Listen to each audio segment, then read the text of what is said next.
BRICS ममालिक ने इस बार ब्राजील में होने वाली ब्रिक्स समिट में क्या क्या बड़े फैसले किए हैं। ब्रिक्स की जो नई करेंसी की हम बाज़ गश्त सुनते हैं वो कब लॉन्च होने जा रही है। ब्रिक्स के पेमेंट सिस्टम का क्या बना। डोनाल्ड ट्रंप ने इस हवाले से अपने किन तहफ़्फ़ुज़ात का इजहार किया है। शी जिनपिंग और पुतिन ब्रिक्स समिट में मौजूद क्यों नहीं थे।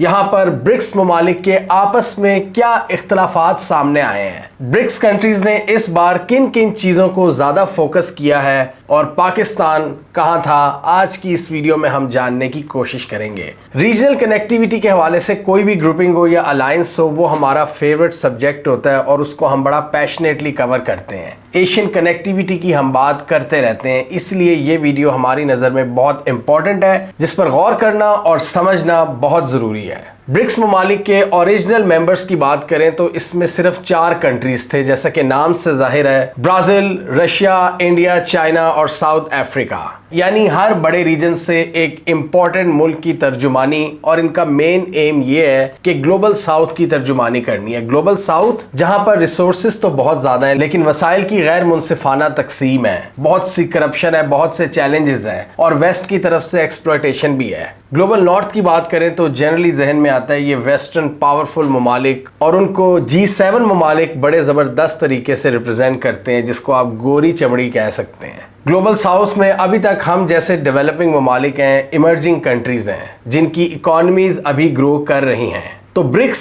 उनकी आवाज़ बनने की बात करता है, उनके मसाइल को हल करने की कोशिश करता है, और पहले जो 5 ममालिक थे अब वो 11 ममालिक बन चुके हैं, और इस बार भी बहुत से नए कंट्रीज़ को ऐड किया गया है। हमने तकरीबन 2 साल पहले डिस्कस किया था ब्रिक्स की एक्सपेंशन, कि कितने ज़बरदस्त तरीके से इन्होंने अपने आप को एक्सपैंड कर लिया है, और एक ही ग्रुपिंग में ईरान और सऊदी अरब शामिल हो गए हैं। इसके अलावा इजिप्ट, इथियोपिया, UAE और इंडोनेशिया ने शमूलियत हासिल की थी।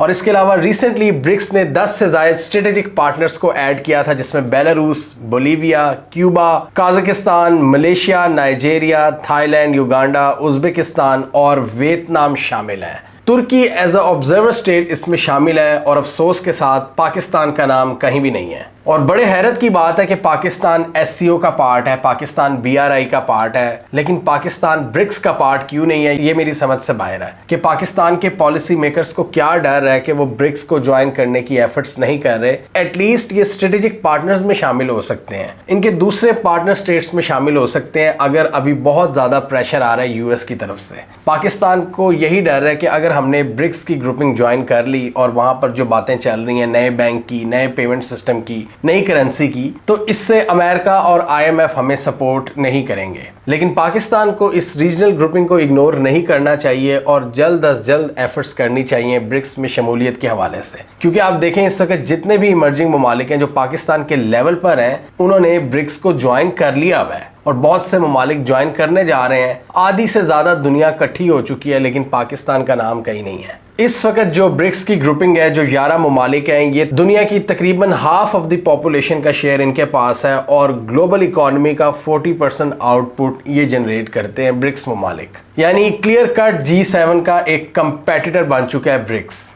G7 पर अक्सर यही तनकीद होती है कि वो ग्लोबल नॉर्थ की तर्जुमानी करते हैं, जो अमीर ममालिक हैं उनके एजेंडास को आगे लेकर चलते हैं, अमेरिका और यूरोप के। और इसलिए ब्रिक्स एक ऑल्टरनेटिव के तौर पर आती है कि देखो जी, हम हैं ग्लोबल साउथ की तर्जुमानी, जो इमर्जिंग और डेवलपिंग कंट्रीज हैं हम उनका साथ देंगे। और देखें पाकिस्तान के चाइना और रूस के साथ बड़े ज़बरदस्त ताल्लुकात हैं, लेकिन फिर भी हमें ब्रिक्स में पाकिस्तान दूर दूर तक नहीं नजर आता। आप ईस्ट एशिया से वेस्ट एशिया तक देख लें, सारे ममालिक ब्रिक्स को ज्वाइन कर रहे हैं, चाहे इंडोनेशिया हो, चाहे मलेशिया हो, चाहे वियतनाम हो, और फिर वेस्टर्न एशिया की तरफ जाएं तो ये मिडिल ईस्टर्न ममालिक UAE, Saudi Arabia, Egypt, Ethiopia और ईरान, ये सब ब्रिक्स को ज्वाइन कर चुके हैं, लेकिन पाकिस्तान का कुछ पता नहीं है। तो जैसे मैंने पहले कहा कि पाकिस्तान को शायद अमेरिका के साथ जो हमारी फाइनेंशियल डीलिंग्स हैं वो खतरे में नजर आती हैं अगर पाकिस्तान ब्रिक्स को ज्वाइन कर लेगा, जैसे IMF है या अमेरिका के साथ ट्रेड है। और डोनाल्ड ट्रंप ने तो पहले ही दिन धमकी लगाई थी, हमने इस वीडियो में डिस्कस किया था कि ब्रिक्स में जो भी नई करेंसी की बात करेगा हम उस पर 100% टैरिफ्स इजाफा कर देंगे।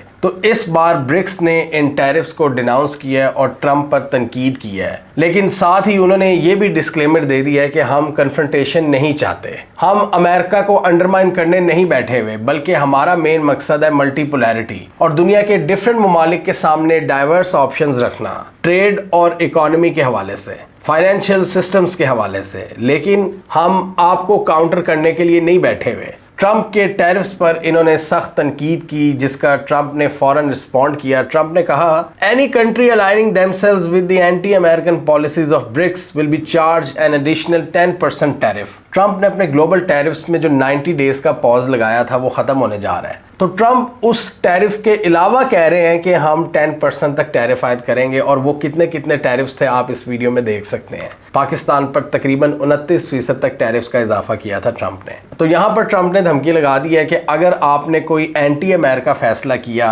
यानी डी डॉलराइजेशन की बात की, जो सबसे हॉट टॉपिक है ब्रिक्स के हवाले से, तो फिर आपको 10% ज़्यादा टैरिफ्स देने होंगे। ब्रिक्स की जो जॉइंट स्टेटमेंट थी उसमें उन्होंने ईरान पर होने वाले हमलों की तनकीद भी की। गजा के अंदर इजरायली एक्शंस को कंडेम किया गया और 2 स्टेट सोल्यूशन को रीआइटरेट किया गया है कि ना सिर्फ गजा बल्कि वेस्ट बैंक में भी इजराइल अपनी ऑक्यूपेशनल कैंपेन बंद करे। ब्रिक्स ग्रुप अब चूंकि एक्सपैंड कर रहा है, लिहाजा इनके दरमियान जो डिफरेंसेस हैं वो भी बढ़ते चले जा रहे हैं, लेकिन वो इतने सीरियस डिफरेंसेस नहीं हैं। वो डिफरेंसेस इसलिए आते हैं कि यहाँ पर कुछ ममालिक ऐसे भी हैं जिनको ग्लोबल सैंक्शंस का सामना है, जैसे कि रूस और ईरान, जबकि दूसरे वो ममालिक भी हैं जिनके अमेरिका से बहुत अच्छे ताल्लुकात हैं, जैसे कि सऊदी अरब और इंडिया। तो इसलिए ब्रिक्स ममालिक का बहुत सी चीज़ों पर इत्तफाक करना मुश्किल ही नहीं, नामुमकिन है। जैसे कि ब्रिक्स की जॉइंट स्टेटमेंट ने यह भी बात की है कि हमें मिलिट्री स्पेंडिंग की जो रेस है उससे निकलना होगा, हमें ग्लोबल पीस और सिक्योरिटी पर मिलकर काम करना होगा और असलहे की रेस से निकलना होगा। जबकि सऊदी अरब की बात करें तो वो अमेरिका के साथ इतनी बड़ी असलहे की डील में गया, इसको हमने इस वीडियो में एक्सप्लेन किया था, तकरीबन $150 बिलियन की।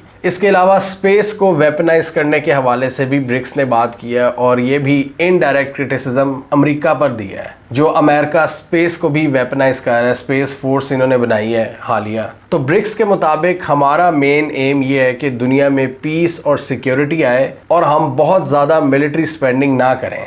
उन्होंने कहा कि जब तक हम मिलिट्री स्पेंडिंग में इजाफा करते रहेंगे, ग्लोबल साउथ के मसाइल हल नहीं होने। इसी तरह पाकिस्तान और भारत का भी यहाँ पर थोड़ा बहुत इख्तलाफ नज़र आता है। पाकिस्तान वैसे तो ब्रिक्स का पार्ट नहीं है, लेकिन डेफिनेटली ब्रिक्स में पाकिस्तान के बहुत से दोस्त ममालिक शामिल हैं। तो यहाँ पर भारत की ये ख्वाहिश थी कि SCO समिट की जॉइंट स्टेटमेंट की तरह यहाँ भी पाकिस्तान पर तनकीद की जाए, लेकिन ब्रिक्स ने ओवरऑल दहशतगर्दी को कंडेम किया है। रूस और कश्मीर में होने वाले वाक़यात पर उन्होंने नज़र डाली है और दहशतगर्दी को ओवरऑल कंडेम किया है। भारत का एक इख्तलाफ ब्रिक्स में शुरू से ये है चाइना के साथ कि पाकिस्तान को ऐड नहीं करना। पहले तो भारत कहता था कि ब्रिक्स की एक्सपेंशन नहीं होनी चाहिए, क्योंकि भारत को ये डर था कि पाकिस्तान एंटर हो जाएगा। अब ब्रिक्स की एक्सपेंशन हो चुकी है, बहुत दूर तक जा चुकी है, लेकिन पाकिस्तान कहीं नज़र नहीं आ रहा। तो पाकिस्तान अगर जिस भी दिन ब्रिक्स में शामिल होता है तो वो बड़ी इंटरेस्टिंग सिचुएशन हो सकती है, क्योंकि इस वक्त ब्रिक्स के जो ममालिक हैं उनमें किसी में भी कोई इतना बड़ा इख्तलाफ नहीं है। छोटे मोटे इख्तलाफात ज़रूर हैं कि कोई अमेरिका के ज़्यादा करीब है, कोई चाइना के ज़्यादा करीब है। अब जैसे वियतनाम की बात करें तो वियतनाम अमेरिकन से भी बना के रखते हैं, चाइनीज़ से भी,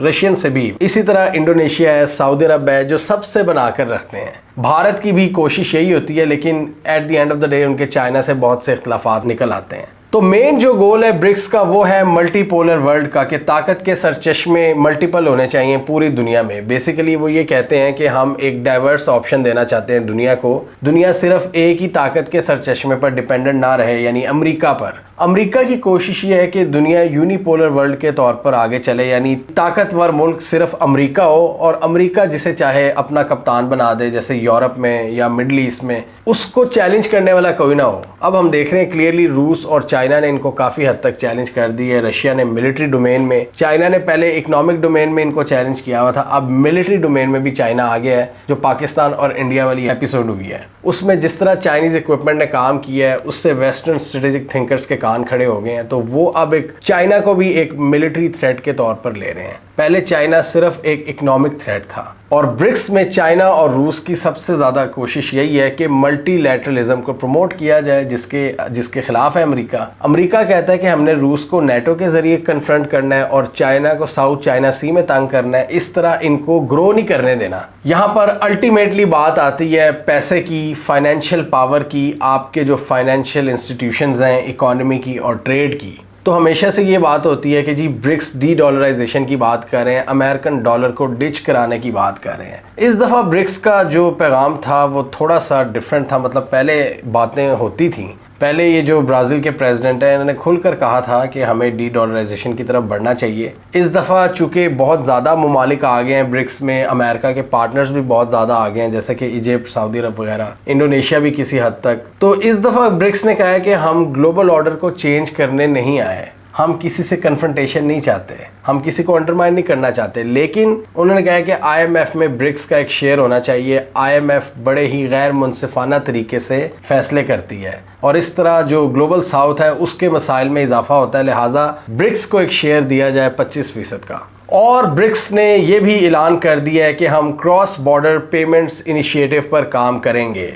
ये जिस तरह वेस्टर्न लेड फाइनेंशियल ऑर्डर है, इनका मेन पेमेंट सिस्टम है स्विफ्ट। जब ग्लोबल ट्रेड की बात होती है, रशिया यूक्रेन जंग में सबसे पहले इन्होंने रशिया को स्विफ्ट पेमेंट सिस्टम से निकाल दिया था, यानी वो वेस्टर्न ममालिक से कोई तिजारत नहीं कर सकता था। तो यहाँ पर ब्रिक्स ममालिक का ये गोल है कि एक क्रॉस बॉर्डर पेमेंट इनिशिएटिव को लॉन्च करे आपस में ये जितने भी ममालिक हैं। और इससे इनका मेन गोल क्या है कि अगर फ्यूचर में किसी पर पाबंदी लगती है और वेस्ट उन पर सैंक्शंस आयद कर देता है, जिस तरह ईरान या रूस पर की हुई है, तो उनके पास बाकी आधी जो दुनिया है, जो एशिया की दुनिया है, उससे तिजारत करने के ऑप्शंस मौजूद रहें और वो बार्टर सिस्टम के अलावा एडवांस पेमेंट सिस्टम्स को भी इस्तेमाल कर सकें अगर ग्लोबल फाइनेंशियल सिस्टम्स की तरफ से सैंक्शंस लग भी जाएं तो ये एक बहुत बड़ी चीज़ है जो कि अमेरिकन स्ट्रेटेजिक थिंकर्स के लिए एक परेशानी का बायस बन सकती है। ब्रिक्स ने कहा है कि हम बहुत तेज़ी से तरक्की कर रहे हैं, ब्रिक्स पेमेंट टास्क फोर्स हमने बनाई है जो इस हवाले से काम कर रही है। और इस हवाले से ब्रिक्स ने एक बैंक भी बनाया था आज से तकरीबन 10 साल पहले,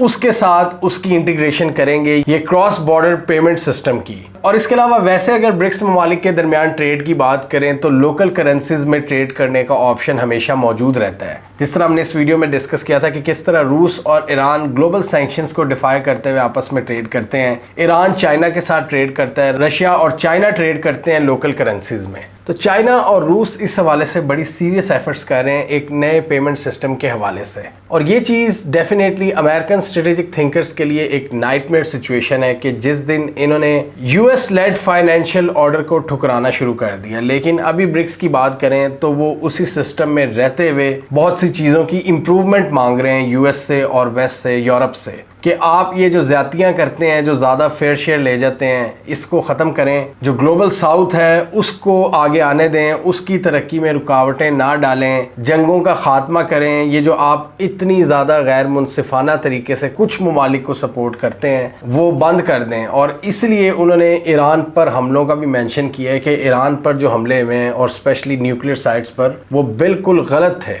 इसके अलावा आर्टिफिशियल इंटेलिजेंस के हवाले से भी इन्होंने बातचीत की है कि इस फील्ड में भी मिलकर काम किया जा सकता है। और इस हवाले से भी उन्होंने कहा है कि एआई पर सिर्फ रिच कंट्रीज की उजारादारी नहीं होनी चाहिए, इस पर हमें मिलकर काम करना चाहिए और वेस्टर्न हेजीमनी को ख़त्म करना चाहिए और हर किस्म की टेक्नोलॉजी को इंक्लूसिव होना चाहिए। ये सिर्फ एक्सक्लूसिव टू स्पेसिफिक कंट्रीज नहीं होना चाहिए। इसके अलावा 30 मजीद इमर्जिंग इकॉनमीज ने ब्रिक्स में शमूलियत की ख्वाहिश जाहिर की है और इस हवाले से ब्रिक्स की मेंबरशिप के लिए अप्लाई कर दिया है, फुल मेंबर्स के तौर पर या फिर पार्टनर्स के तौर पर। ब्राज़ील के प्रेसिडेंट जो कि इस समिट के होस्ट थे, उन्होंने इजराइल की गजा कैंपेन को शदीद अल्फाज में कंडेम किया है। उन्होंने कहा कि गजा में भूख को वेपन बनाया जा रहा है और इसके साथ ही जो ट्रेडिशनल वेस्टर्न इंस्टीट्यूशंस हैं उनकी रिफॉर्म की बात की है, जैसे आईएमएफ वगैरह और वर्ल्ड बैंक, कि यहाँ पर हमारी तर्जुमानी भी होनी चाहिए, हमारी आवाज़ भी सुनी जानी चाहिए, वेस्टर्न ममालिक की उजारादारी नहीं होनी चाहिए। उन्होंने कहा कि western led global financial institutions गरीब ममालिक से पैसा निचोड़ के अमीर ममालिक को देते हैं। ऐसा सिस्टम बना हुआ है कि रिच ममालिक को पुअर कंट्रीज फंड कर रहे हैं। पुतिन की बात करें तो वो इस समिट में पर्सनली शरीक नहीं हुए, लेकिन उन्होंने वीडियो लिंक के जरिए खिताब किया था और इसकी मेन रीज़न ये थी कि उनके इंटरनेशनल क्रिमिनल कोर्ट की तरफ से वारंट निकले हुए हैं तो वो कोई रिस्क नहीं लेना चाहते। शी जिनपिंग ने पिछले 10-12 सालों में पहली बार किसी ब्रिक्स समिट को स्किप किया खुद, लेकिन उन्होंने चाइना के जो टॉप प्राइम मिनिस्टर हैं, जो चाइना के प्रीमियर हैं, उनको वहां पर भेजा था। उसकी एक बहुत बड़ी रीज़न ये बताई जा रही है कि अभी रिसेंटली उन्होंने ब्राज़ील का विजिट किया था। ये जो बड़े ममालिक के बड़े लीडर्स होते हैं, ये एक से ज़्यादा दफ़ा विजिट नहीं करते उस स्पेसिफिक कंट्री का। तो ब्राज़ील का रिसेंट विजिट होने की वजह से उन्होंने इस बार अपने प्रीमियर को भेजा है, जो कि चाइना में सेकंड मोस्ट पावरफुल पोजीशन पर हैं। इसके अलावा ब्राज़ील के प्रेसिडेंट ने पूरी दुनिया को ये भी पैगाम दिया है कि ब्रिक्स की जो ग्रुपिंग है वो एक नॉन अलाइड मूवमेंट है। उन्होंने हवाला दिया कि जिस तरह कोल्ड वॉर एरा में एक नॉन अलाइन कंट्रीज का एक ग्रुप बना था जिन्होंने किसी भी साइड को ज्वाइन ना करने का फैसला किया था, तो उन्होंने कहा कि हम भी एक नॉन अलाइंड ग्रुप है, हम किसी कैंप की तरफ नहीं है, हम सबसे बनाकर रखना चाहते हैं, लेकिन हम इंसाफ भी चाहते हैं, ग्लोबल फाइनेंशियल इंस्टीट्यूशन से अपना फेयर शेयर चाहते हैं। हम नहीं चाहते कि ग्लोबल साउथ को एलियनेट किया जाए एआई से, सारी उजारादारी वेस्ट की हो और गरीब ममालिक की एक्सप्लॉयटेशन हो। हम सिर्फ इसके खिलाफ हैं, हम किसी के भी खिलाफ नहीं हैं। लेकिन ये हम देख रहे हैं कि ब्रिक्स ममालिक का क्लियर कट एक लॉन्ग टर्म एजेंडा है मल्टीलैटरलिज्म, कि दुनिया भर में पावर के मल्टीपल मराकिज हों, और अगर वेस्टर्न ममालिक आप पर सैंक्शन आयद कर दें तो आपके पास ब्रिक्स ममालिक की ऑप्शन हो, ये एशिया की ऑप्शन हो कि आप अपनी ट्रेड के ऑप्शंस तकरीबन 50% ओपन रखो, आपके पास पेमेंट सिस्टम्स हों, बैंक्स हों, और वेस्ट के मुकाबले में एशियन मंडियों के साथ आप तिजारत करें। और वेस्ट अगर आप पर पाबंदी लगा दे तो स्टिल आपके पास एशियन मंडियों की ऑप्शन मौजूद हो। इस पर ब्रिक्स काम कर रहा है और इसलिए उन्होंने बातचीत की है कि हम डाइवर्स ऑप्शंस ऑफर करना चाहते हैं इमर्जिंग ममालिक को, ग्लोबल साउथ को। एक बात क्लियर है कि ब्रिक्स इस वक्त कोई बहुत पावरफुल ग्रुपिंग नहीं है, इसमें कुछ इख्तलाफात भी हैं, डिफरेंट बैकग्राउंड से ताल्लुक़ रखने वाले ममालिक हैं, डिफरेंट अलाइंसेस से ताल्लुक़ रखने वाले ममालिक हैं, जैसा कि चाइना कहाँ पर और भारत कहाँ पर। ईरान और सऊदी अरब के डिफरेंसेस भी वाज़ेह हैं, और कुछ ममालिक वेस्ट और ईस्ट दोनों को साथ लेकर चलना चाहते हैं, तो वो किसी को नाराज़ भी नहीं करना चाहते। तो इसी वजह से शायद इस बार फील हुआ है कि ब्रिक्स की गैदरिंग बहुत ज़्यादा एंटी वेस्ट नहीं थी, इसमें और नए ममालिक आ चुके हैं। लेकिन एक चीज़ क्लियर है कि ब्रिक्स में बहुत से ममालिक वेस्टर्न सैंक्शन से तंग आ चुके हैं, जिन पर सैंक्शन लगी है, और वो ममालिक जो कि फ्यूचर के हवाले से फ़िक्रमंद हैं कि अगर वेस्ट ने कल को हम पर सैंक्शंस लगा दी और हमारा बॉयकॉट कर दिया तो हमारे पास कम से कम अपने दोस्तों की ऑप्शन रहनी चाहिए। पाकिस्तान को भी इस ऑप्शन को एक्सप्लोर करना चाहिए और ब्रिक्स में शमूलियत हासिल करनी चाहिए, और इतनी बड़ी ग्रुपिंग से अपने आप को दूर नहीं रखना चाहिए। जिस तरह बाकी दुनिया इतने ज़बरदस्त तरीके से ब्रिक्स में शामिल हो रही है, अमेरिका से भी उनके ताल्लुकात हैं, पाकिस्तान को भी करना चाहिए। पाकिस्तान ने BRI भी ज्वाइन किया है,